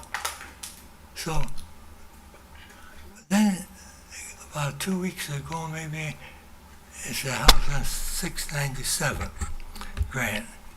And it's right next to it. There's a city lot over there, and we should talk about that too, because you haven't cut the grass there since 2013. 2013. Now, if I did that on that lot, or if I did my lot over there, she already wrote it up, and she sent me a bill, because I didn't pay it. I don't know why I should. But anyway, $700? What's going on in this place? That is your time right now, sir. However, our public safety director, who oversees inspections and enforcement, as well as the police department, is in the room. And so if you have additional questions or comments, I'm sure that he'd be available to meet with you before we go on after the meeting. Right. Before we go, though, I want them to remove a sign that they put on 697 Grant, stop construction. I didn't do no construction there. I'm not familiar with that, but I believe that our Chief Kozel will be able to address that as well. I don't think he's going to see here. Yep. Chief Kozel's here. Some of the people over there, they were bragging about. Would you mind, Chief how Kozel, wonderful it's going meeting to with- be. How wonderful it's going to be. Why are you criticizing these people? Because these house flippers, for which I have no use whatsoever for that crap. They came over there. I get letters from them regularly every month. I figured that if I didn't get that letter, something must have happened to them. I even got one from California. That guy came on my house over there and tacked his sign over there. Well, thank you for joining us this evening. Chief Kozel is available to continue the conversation. But Well, that if is this is the way we do things here, I well, mean, we do have commission policy in terms of public comment, and I do have to adhere to that policy. then There are what should I do? commission Should I rules. come and back so- here next meeting. Oh, certainly, you're welcome to, or we can continue this conversation. I'll put you on your little agenda there, and we can talk. And you'll have to give me at least as much time as you're working at Nelson School. I'm happy And to. I can tell you about Nelson School because I lived here since I was a little boy. Way back in the 40s, they used to have a softball field on one side, and it used to be old city waterworks. Yep, absolutely, yeah. Absolutely. Uh-huh. And we used to go fishing over there. So where are the kids supposed to play, may I ask you? You put up all those houses Sir? over there by St. Joseph's. Sir, happy to continue that conversation after the meeting. Right now, Chief Kozel All is right, available. well, you better, Chief Kozel is this available right next now meeting, we're going to have a long meeting. to address your public All right, safety yes, and inspections and enforcement back here, and I'll be glad to listen concerns. to you. Okay? Who are you? I'm the chief. I know that, but what's your role? I can talk to you about the issues that you were talking about.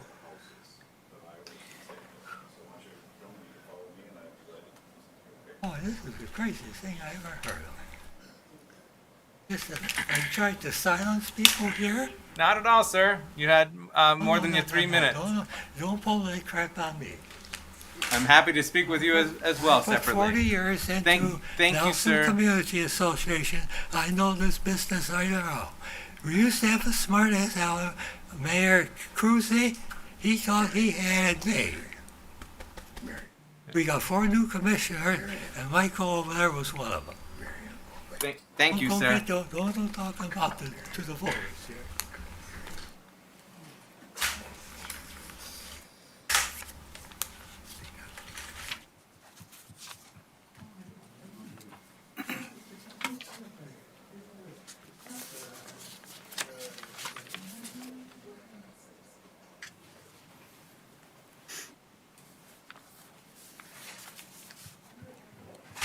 I believe we have 2 gentlemen. Are you coming to speak together? Okay, we've got a Terry Cooper and James Carter.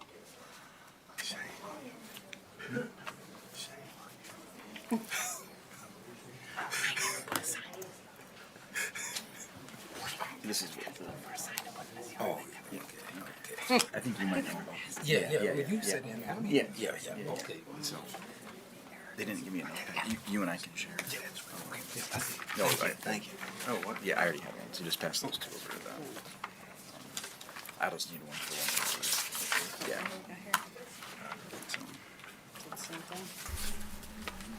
Welcome, gentlemen.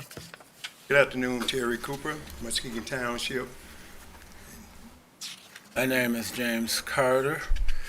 I'm a 70-year-old senior citizen, homeless senior citizen.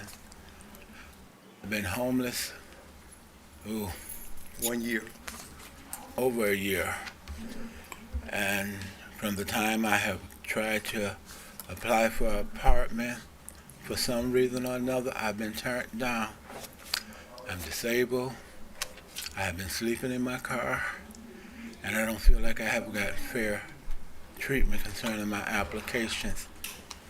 I got many applications in. The Samaritan always said, I make too much money. I don't know how anybody make too much money on disability.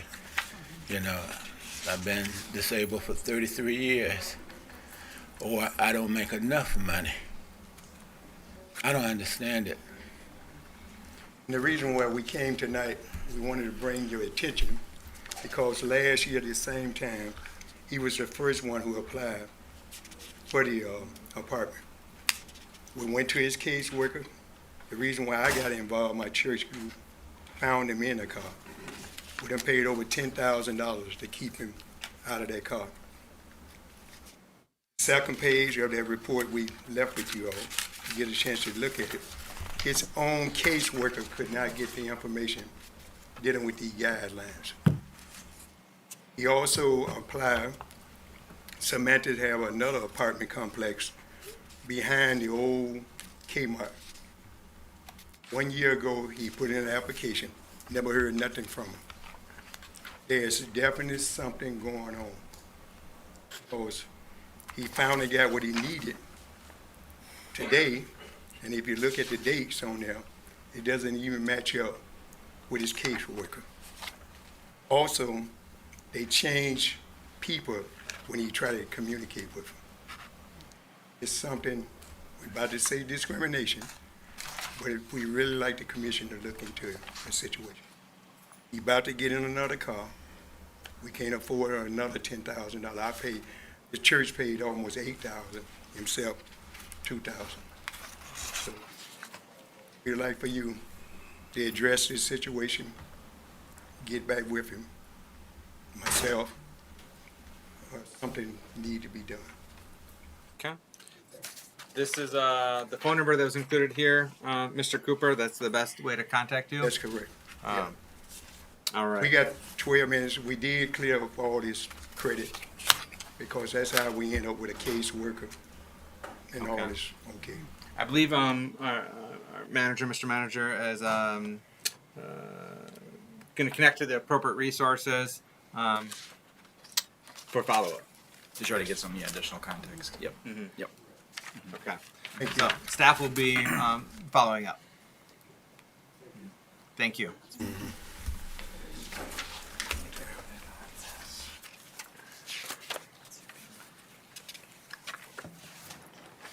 Is there anyone else? Well, before I do another call for the audience, just folks at home, you do have an opportunity to phone in. That phone number is 231-724-6721. We're going to be welcoming phone and comments in just a moment. In the meantime, is there anyone in the audience that wishes to give in-person public comment at this time? Yes, if you could introduce yourself, and if you happen to be a city resident, which neighborhood you reside, and if you're not a city resident, if you could just share what township, village, or other city you might be joining us from. Hello, my name is Kathy Jackson. I'm living in North Muskegon right now, but I was living in Still community from, 10 years old all the way up until my mom died 2009. And so I love my city. I love Muskegon. I love my city. I used to be I ran for city commission years ago. You know, it was just a write-in. And the mayor at that time, Mayor Nilsson, I believe it was. Late 90s? Yeah. Yeah. Mm-hmm. And actually, he wrote me in to be a part of the Downtown Development Board. So I was a part of that. And it was very interesting at that time, seeing now of all the changes that has occurred, the mall being gone and all of the living arrangements happening. I do see the heart of the city is not being utilized as it once was, meaning that the older gentleman here, the 90-year-old gentleman, the other gentleman that just walked away, we are a community.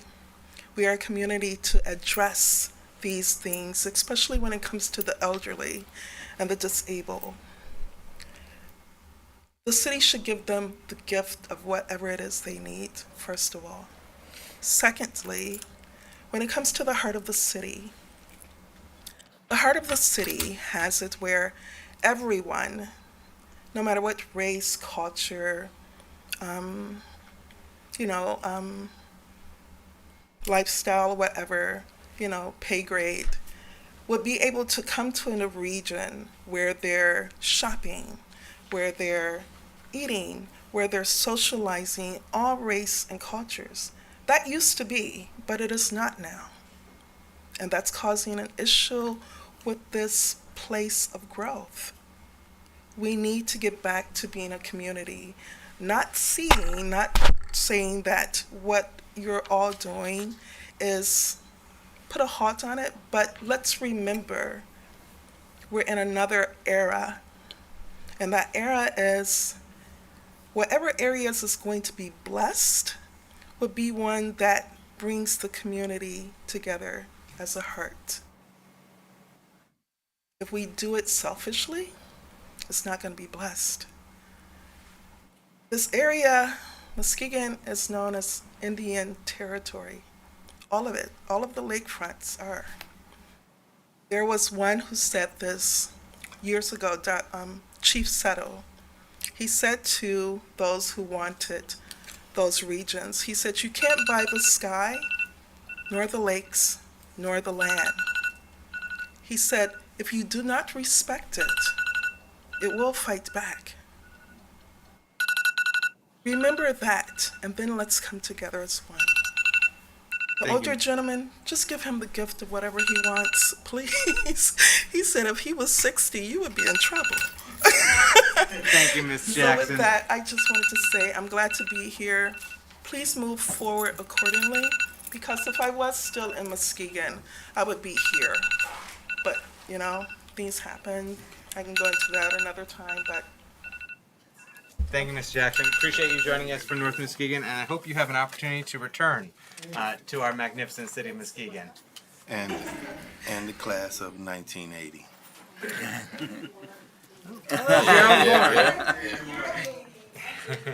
Okay. That's right. Oh, yeah, I just gave it. Big chat back then. Anyone else in the audience that wishes to give in-person comment? Yes, sir. Welcome back, Mr. James, joining us from the Lakeside neighborhood. You have up to 3 minutes to provide your remarks. Thank you. I just want to piggyback on what our friend just was talking about. The heart of the city. Like there is, you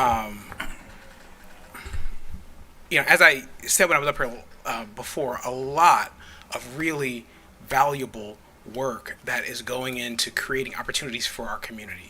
That's happening that's happening here in City Hall. And there are a lot of things that I think are going undone, you know, the things that are going unattended to. And I think that part of the issue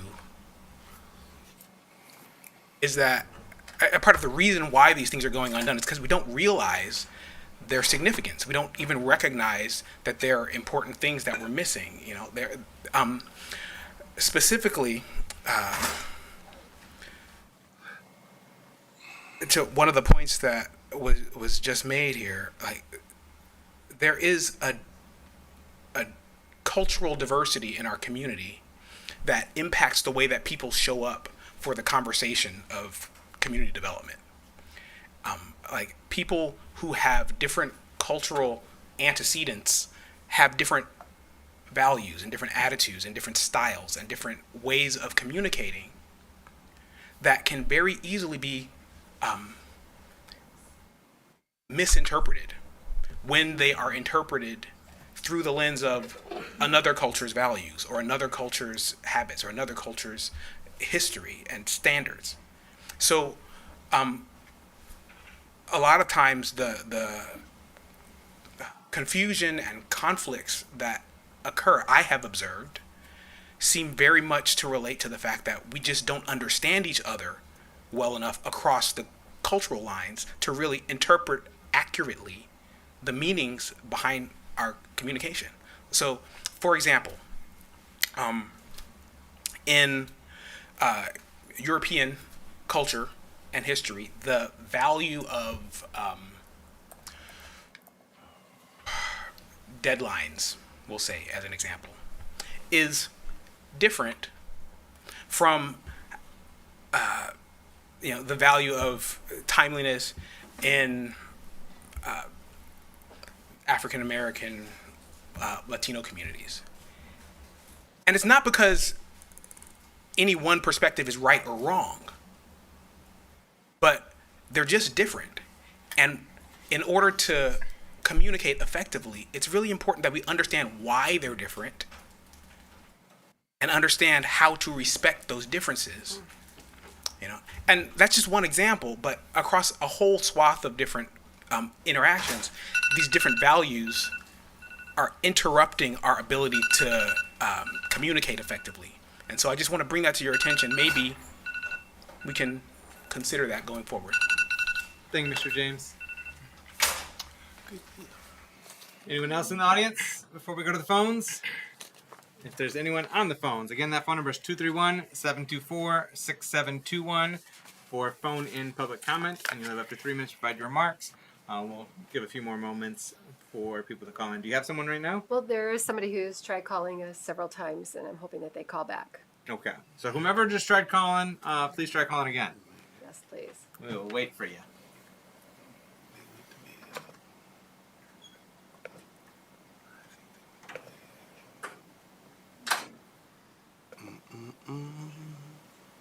I could actually call them if you like. It's yours. Got it. Here, I can dial in here. Would you like me to do that? It's up to you. We'll give it another moment. Okay.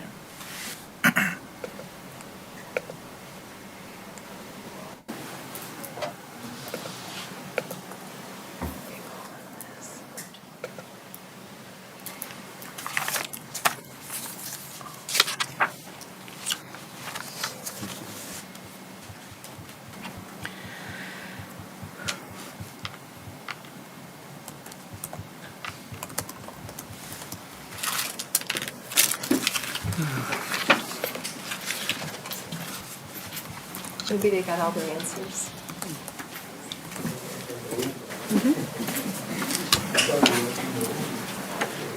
All right, last call for phone and comments. 231-724-6721.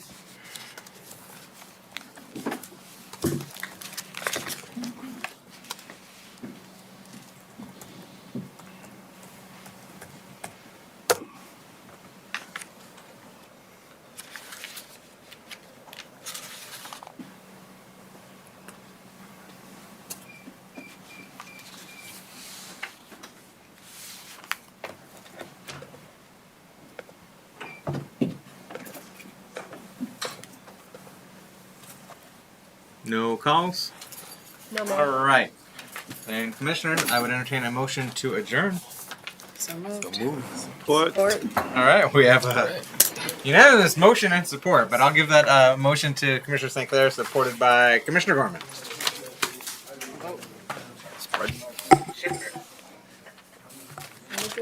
All in favor, please indicate by saying aye. Aye. All opposed, same sign. We are adjourned. Thank you. Take care and be well. Have a good night.